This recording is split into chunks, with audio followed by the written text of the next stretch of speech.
Bonjour à tous. Alors faisons un petit point sur la campagne présidentielle. Alors déjà, on peut dire que la gauche est en miettes, et c'est tant mieux. On peut dire que grâce à Zemmour, encore une fois, nous avons vu les limites de Jean-Luc Mélenchon, qui est un psychopathe maintenant avéré. Alors il a eu le courage, lui au moins, contrairement aux autres qui ont tous peur d'Éric Zemmour, de débattre, d'être en face de lui. Mais bon, évidemment, ça a été une catastrophe.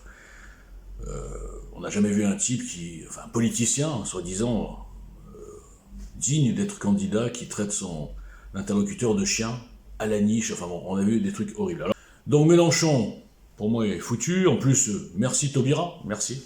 Merci Taubira qui va lui enlever 4 ou 5%. Et bon, je ne parlerai même pas d'Hidalgo, bref. Ça tombe bien, la gauche est détruite. Cette gauche d'ailleurs qui, depuis 81, a détruit la France. Donc il est temps qu'elle paye. Donc maintenant, concentrons-nous sur les quatre candidats.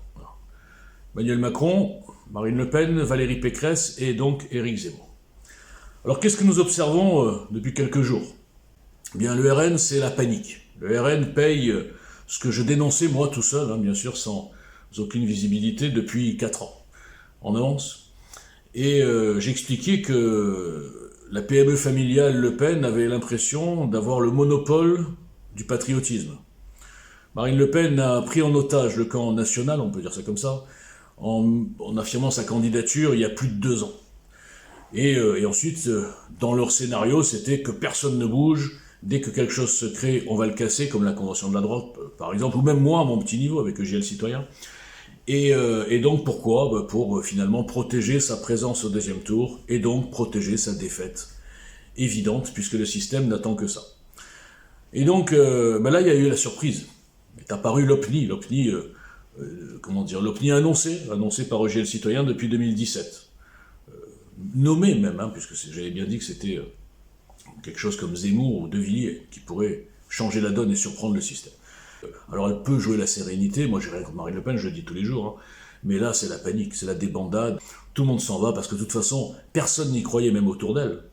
Ils attendaient d'avoir quelque chose à supporter, il n'y avait rien, donc évidemment ils n'allaient pas venir chez EJL Citoyen, les messiens à l'époque, bref. Donc il y a eu Zemmour, et évidemment que maintenant la dynamique est chez Zemmour. Et alors on peut bien sûr truquer les sondages, nous dire que Zemmour est à 13, que Zemmour stagne. J'ai entendu ce matin, j'ai rigolé, Jacobelli, qui parlait avec condescendance et mépris d'Éric Zemmour, comme d'un trublion presque, et en disant que oui, regardez, il plafonne sa campagne. Bon.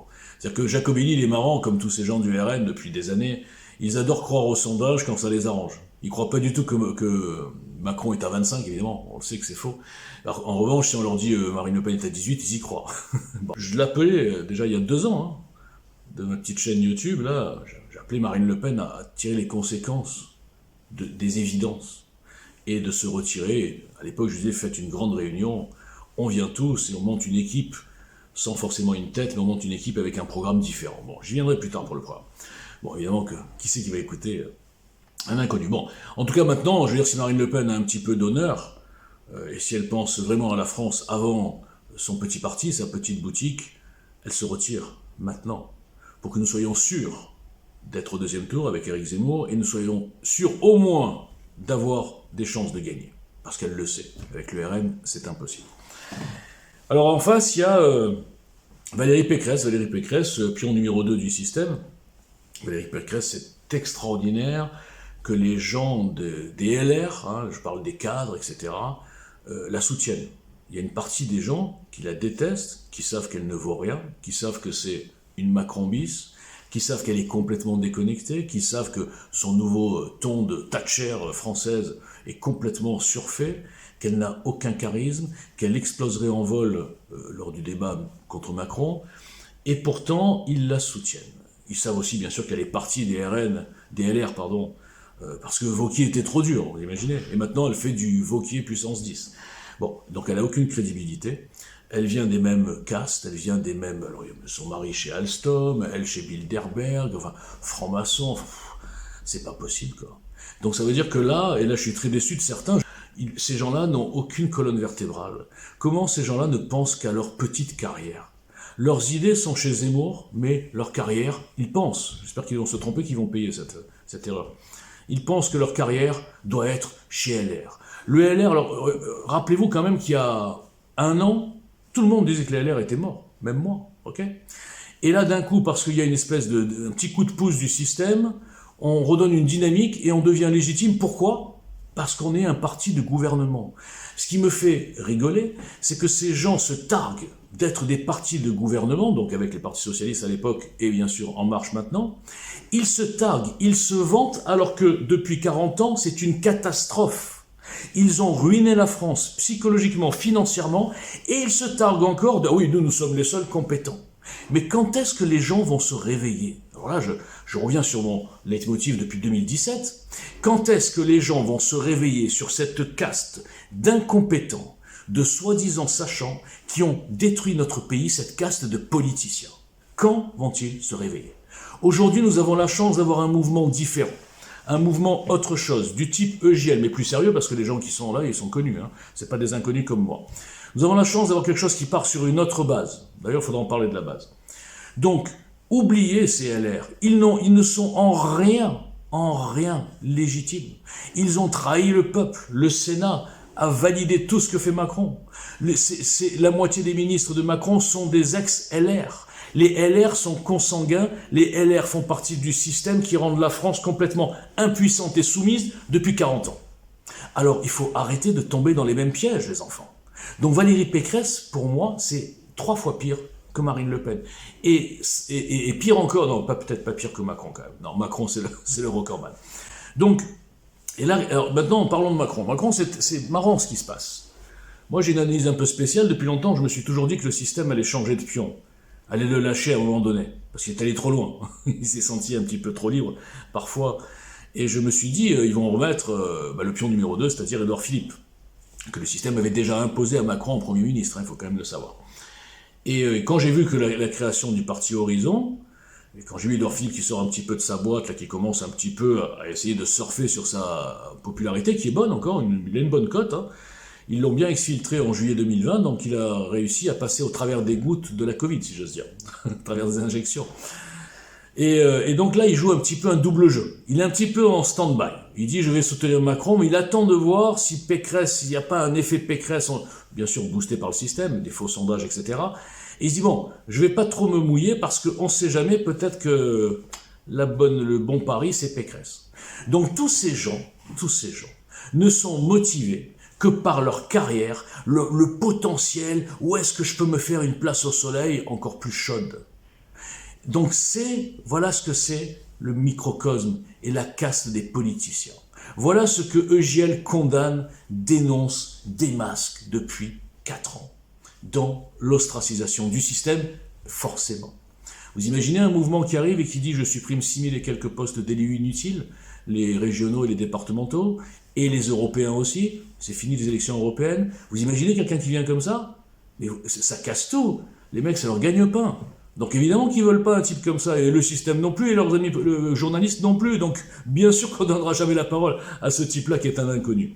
En tout cas, celui qui ressemble le plus à ce type-là, c'est-à-dire à moi, c'est Éric Zemmour. Éric Zemmour est milieu, au-dessus, intellectuellement, dans la franchise, dans le regard, dans la répartie, dans la rapidité, dans le courage, et surtout dans la ligne. Alors des fois il se trompe, hein. Attention, hein. L'histoire des prénoms c'est n'importe quoi. L'histoire de Pétain, c'était pas la peine de remettre ça sur le papier. Ceci dit, c'est pas lui, hein, c'est pas lui. On va lui chercher des déclarations pour essayer de le mettre mal à l'aise. Alors hier, j'ai vu à l'émission LCI, c'était dramatique. On lui sort, oui, vous n'aimez pas les femmes, enfin, mais n'importe quoi. Mais n'importe quoi, ces gens, ceci dit, ils connaissent le public, peut-être que les gens sont assez bêtes pour tomber dans ces pièges. Mais il a très bien répondu. Zemmour est le seul qui s'occupe justement de défendre, de protéger les femmes. Voilà. Et on dit une chose, les féministes sont complices avec ceux qui mettent en danger les femmes. Tout est dit, je veux dire. À un moment donné, c'est factuel, c'est statistique, c'est la vérité. Alors bien sûr que la vérité dérange tous les idéologues. Moi, ce que j'aime bien chez Zemmour, c'est que la démarche est très ressemblante avec EJL, j'arrête pas de le répéter parce que c'est flagrant, j'entends des phrases que j'ai écrites en tweet, moi, il y a des années déjà, mot pour mot. Moi, ce que j'aime bien chez Zemmour, c'est qu'il est, contrairement à tous les autres, il est hors idéologie. Il n'est pas aveuglé. Lui, il est pragmatique. il est factuel, pragmatique, il voit les éléments, il trouve des solutions concrètes. Voilà. C'est exactement la démarche de JL. Et alors, ce que j'ai bien aimé aussi, c'est qu'il a expliqué hier, très très belle intervention, hier, pour moi, il a été génial. Hein, vraiment, hein, je fais beaucoup de compliments à Zemmour, mais là, hier, c'était le top. Parce qu'il a expliqué, il a rappelé ce que c'est qu'un président. Un président ne doit pas raisonner sur des cas individuels. Un président doit avoir d'abord l'avenir, la vision de l'avenir de son pays, et surtout de son peuple. Et ça, tout le monde l'a oublié. Depuis 40 ans, avec les idéologies à deux balles, on nous fait croire que le président doit être un espèce d'humaniste, s'occupe du monde. Non, non, non, non, non. Le président, sa vocation, c'est de protéger son peuple et d'assurer la pérennité de son pays. Si on recentre le débat sur ça, le seul qui mérite d'être président, c'est Éric Zemmour, juste avec ce critère qui est incontestable. Okay, donc, maintenant, je vais passer à la critique d'Éric Zemmour. Vous savez que j'adore critiquer. Alors, vous le savez pas, j'ai envoyé depuis maintenant presque un mois un courrier, et puis j'avais fait beaucoup d'interventions face cam sur Éric Zemmour en lui disant que il était la dernière chance pour la France, c'est incontestable, les lucides le savent, mais que j'espère qu'il ne va pas la gâcher. Alors, qu'est-ce que ça veut dire la gâcher? Alors, je m'explique. Voilà ce dont j'ai peur, et j'ai l'impression que je ne me suis pas trompé il y a 2 mois quand je disais ça. Éric Zemmour est un amoureux de la Ve République. Éric Zemmour est un amoureux des grands hommes, est un amoureux de Napoléon, est un amoureux, façon de parler, de quelques aspects du gaullisme ou de Gaulle. Donc, je crois qu'il y a juste une chose qu'il n'a pas perçue. Il a perçu tous les dangers de la société, enfin on va pas revenir là-dessus, il a tout perçu. Les dangers de l'idéologie, les mondes inversés, etc. Il y a un truc qu'il n'a pas perçu, c'est les conséquences et surtout les causes du mouvement des Gilets jaunes. Et ça, je vais essayer de lui expliquer, si un jour je le vois. Ça m'étonnerait. Alors, les Gilets jaunes, moi vous savez, je ne suis pas Gilet jaune. J'ai pas été dans des manifs, etc. En revanche, dès 2017, avant les Gilets jaunes, j'avais anticipé ce ras-le-bol, ce rejet au sens large des politiciens, qui a abouti bien sûr à une abstention record dans toutes les élections, ça c'est normal, mais surtout ce rejet de la Ve République actuelle. Je l'explique depuis 2017, beaucoup de gens le disent, mais peu de gens proposent des choses réalistes. Quand la Ve République tombe entre de sales mains, elle devient une tyrannie. La mécanique de la Ve qui a été faite pour le pouvoir d'un homme et la possibilité de gouverner, hein, c'était un costume sur mesure pour un grand homme comme le général de Gaulle, est complètement inadaptée quand on tombe sur des François Hollande ou alors lui c'est le pire, ou des Emmanuel Macron. Vous comprenez bien qu'avec ce système, nous le voyons depuis notamment la Covid, nous avons un homme seul, avec des conseillers souvent corrompus, qui peut décider pour tout un pays sans jamais consulter le peuple. L'Assemblée nationale n'est qu'une chambre d'enregistrement, par définition, puisque là, il a la majorité à l'Assemblée nationale, et même le Sénat que nous croyions que le Sénat était LR, majorité républicain, finalement valide absolument tout. Parce que la consanguinité aujourd'hui, elle se voit à l'œil nu. Il y a même eu des alliances officielles lors des élections régionales. Donc ceux qui n'ont pas compris ce que disait depuis 4 ans déjà JL, en disant que ces partis étaient consanguins, et que malheureusement le seul qui les dénonçait c'était le RN, ils avaient raison, Jean-Marie Le Pen avec UMPS, etc. Sauf que le RN ne peut rien faire parce qu'eux-mêmes ils sont outils involontaires du système. Donc on tournait en rond et il n'y avait pas de sortie. La seule sortie, c'était la création d'autres choses sur des nouvelles bases, avec une nouvelle enseigne, structure et philosophie, c'est-à-dire le profil du chef, on va dire, mais pas un politicien. Walter Boujna l'a rêvé, Walter Boujna l'a écrit, Walter Boujna l'a posté, a essayé de le diffuser. Éric Zemmour est en train de le faire. Alors maintenant, pour revenir à l'erreur de Zemmour. Donc Zemmour, il n'a pas compris que la 5e devait être modernisée. Et la modernisation ultime, principale de cette Ve République, c'est la confiance. Parce que tout est une question de perte de confiance. Les Français n'ont absolument plus confiance ni dans leurs politiciens, ni dans leurs élites énarques et narco-Sciences Po, ni dans toute cette caste de sachants, et même plus dans les journalistes. Donc pour recréer ce climat de confiance, il faut qu'ils aient en face d'eux, pour une fois en 2022, il n'est pas trop tard, puisque à ce jour, Éric Zemmour n'a pas sorti encore son programme démocratie, j'espère qu'il y en a au moins, je ne sais pas. Donc il faut qu'en 2022, pour la première fois, nous ayons quelqu'un qui vienne et qui propose ce contrat de confiance aux Français et qui s'engage. Alors c'est une notion très large, s'engager, mais que les promesses de campagne ne soient plus possibles, que les mensonges de campagne ne soient plus possibles. D'avoir un président en qui on a confiance, c'est un président qui prend le risque de se faire débarquer. Voilà. Et s'il ne prend pas ce risque, c'est qu'il sait qu'il n'assumera pas ce qu'il a dit et qu'il est en train de mentir aux Français. Si Éric Zemmour comprend ça, si Éric Zemmour jette un œil sur ce que je lui propose depuis longtemps, et qu'il comprend ça, il met ça sur la table et il éclate tout le monde. Tout le monde. Ils seront tous KO, les politiciens qui ont l'habitude d'être en roue libre. Et s'il fait ça, non seulement il réinstaure la confiance, mais surtout, il cassera le dernier frein. Voilà. Le dernier frein des gens qui ne veulent pas voter Zemmour, alors il y a ceux qui sont inconditionnels dans le sens inverse, c'est-à-dire, lui, ah non, c'est un fou, machin, ok, d'accord, on les convaincra jamais. On ne gagne pas avec 100%, on va gagner avec 51%. Donc, mais il y a aussi une dizaine de pourcents, j'estime ça, qui sont souvent dans les abstentionnistes d'ailleurs, qui sont un peu séduits par ce qu'il dit, mais qui ont peur de Zemmour. Il fait peur, Zemmour. Parce que dans cette société, il a raison, féminisé, il a très bien répondu hier. Il a dit « Ma brutalité n'est que le reflet de la lâcheté et de l'hypocrisie de ce qu'il y a en face. » Même moi, à mon petit niveau, je pourrais dire la même phrase sur les réseaux sociaux. Ce qui passe pour de l'agressivité et de la brutalité n'est en fait que la retranscription de la réalité. La réalité est cruelle. Mais les gens aujourd'hui, et là il l'a dit, la société s'est féminisée. Il faut le dire. La société s'est féminisée, la société occidentale s'est féminisée depuis, à cause de plein de facteurs. Et donc aujourd'hui, quand on dit la vérité brute, crue, on nous envoie tout de suite dans la case des fachos et des racistes. La vérité n'est pas raciste. La vérité, elle est factuelle. Donc si Zemmour arrive à, premièrement, recréer ce contrat de confiance, ce climat de confiance. Donc déjà, il met tout le monde à terre. Et en plus, il fera moins peur. Parce que les gens comprendront que dans le système qu'il s'impose, son cahier des charges qu'il s'impose, qui est au-dessus de tout ce qui est constitutionnel aujourd'hui, il se met en joue lui-même. Et donc, il ne pourra pas y avoir de dérive comme nous le voyons avec le petit psychopathe à l'Élysée. Donc, rien que ce joker-là le ferait gagner à coup sûr. Parce que, je le répète, aujourd'hui, il lui manque environ 10%. Il pèse 40% au deuxième tour à peu près. Il lui manque les 10%. Et les 10%, ils sont là. Ils sont là.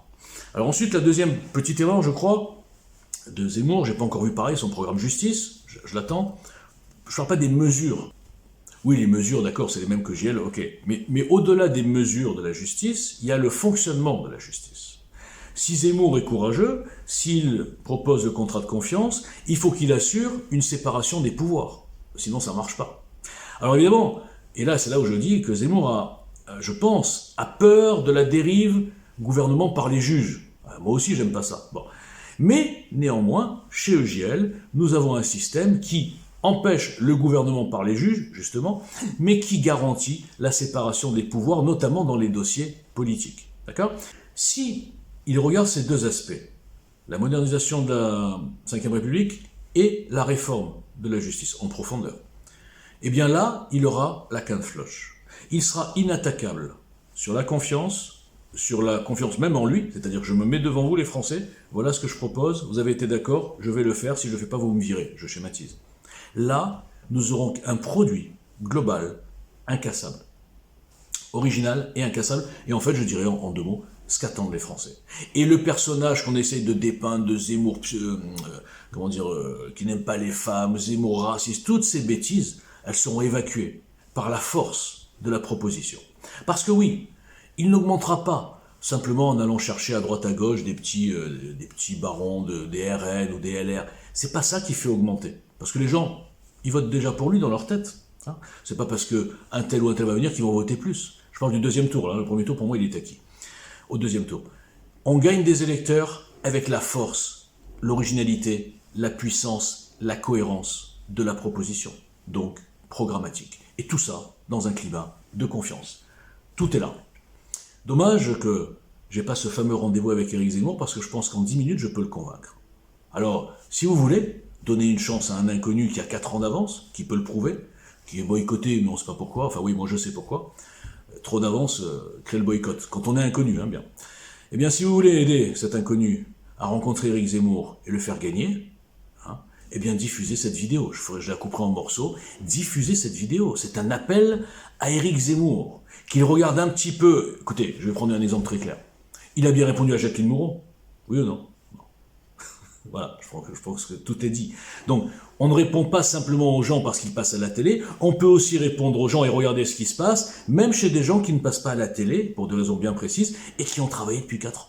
Hein, et sur pièce, on peut prouver l'avant-gardisme. Je me répète parce que c'est quand même dingue d'être boycotté alors que tout est là. Des gens qui n'ont rien passent tous les jours à la télé, des gens qui ont tout fait depuis 4 ans, je parle pas de moi, je parle de l'équipe EJL, on est boycotté depuis 4 ans.